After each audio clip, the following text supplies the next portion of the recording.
안녕하십니까 명탐방 구독자 여러분, 이종환 이사입니다. 이런 게 있어요. 우리가 약을 많이 사용을 하죠. 특히나 이제 어떤 정제에 대해서 굉장히 강력한 효과를 내는, 그래서 정말 필요할 때 쓰면은 너무나 행복하게 아주 급격한 통증이라든가 아주 뭐 심각한 정서적인 문제라든가 이런 걸 확실하게 케어해줄 수 있는 약물들이 있습니다. 근데 이걸 남용을 하거나 이게 어떤 이제 생태계에 어떤 영향을 미치는지에 대한 그런 게 나온 게 있는데, 혹시 프로작이라고 아시나요?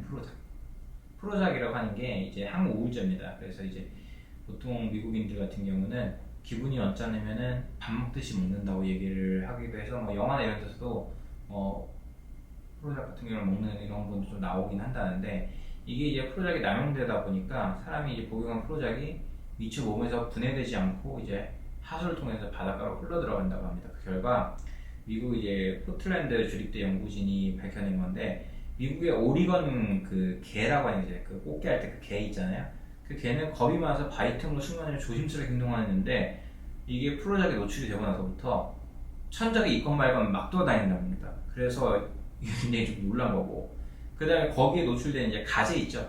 가재들도 어떨까요?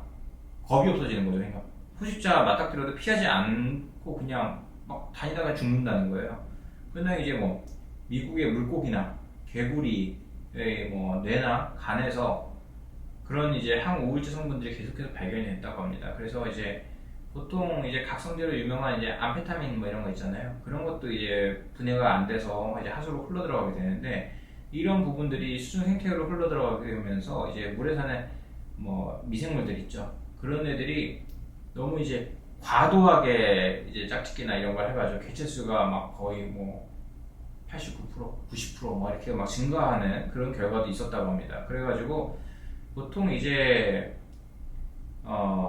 프로작이나 이런 부분들에 대해서 굉장히 좀 많이 얘기가 나오는데, 결국에는 책에서도 프로작 네이션, 프로작 일기, 프로작의 귀 기울이기 뭐 이런 책이 있고, 그런 게 이제 90년대 베스트셀러 목록에 올랐고, 영화나 뉴요커 만화에도 프로작, 렉사프로와 같은 관련된 농담들이 굉장히 좀 많이 등장한다고 합니다. 그래서 이제 이런 부분들이 어떤 잔류 돼가지고 이제 자연계에서 생태계에 나타난다고 하니까 조금 그쵸. 뭐 물고기의 뇌와 간에서도 발견되고, 그 다음에 뭐 식수를 공급하는 최대 저수지 미드고에서 발견됐다 이런 얘기 나오는데, 사실상 그런 얘기도 있어요. 그 콜레스테롤을 낮춰야 되는데 사람들 콜레스테롤이 조절이 안 되고 계속 그 콜레스테롤 혈증을 앓고 있으니 스타틴 계열의 약물을 식수에다가 타서 상수원에서부터 타서 공급을 하려고 했었다는 얘기도 있었다고 할 정도로,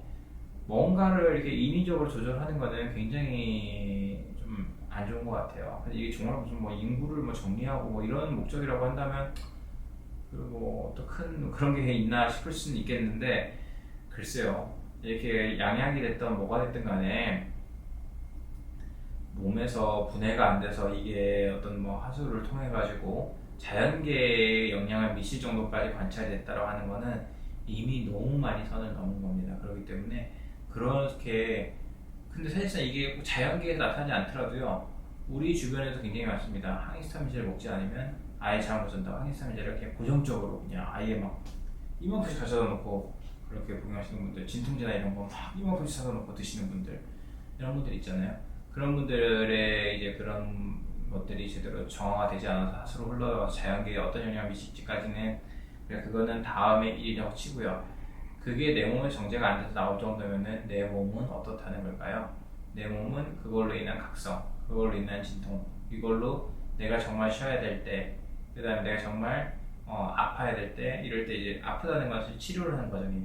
이런 부분들이 다 생략이 되고 계속 각성 상태, 그다음에 이상한 감정 상태로 내 정신이 아닌 상태로 살아가고 있는 걸 수도 있습니다. 그렇기 때문에 여러분, 약의 남용은 꼭 조심하셔야 되고요.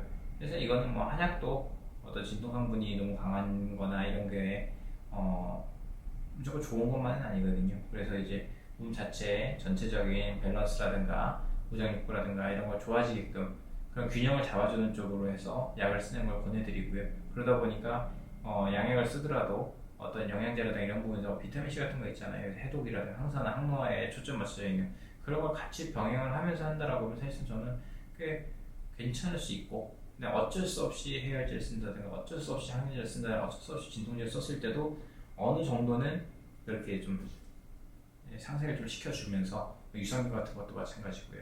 그렇게 되면 그래도 최소한의 방어가 될 수 있지 않을까 싶습니다.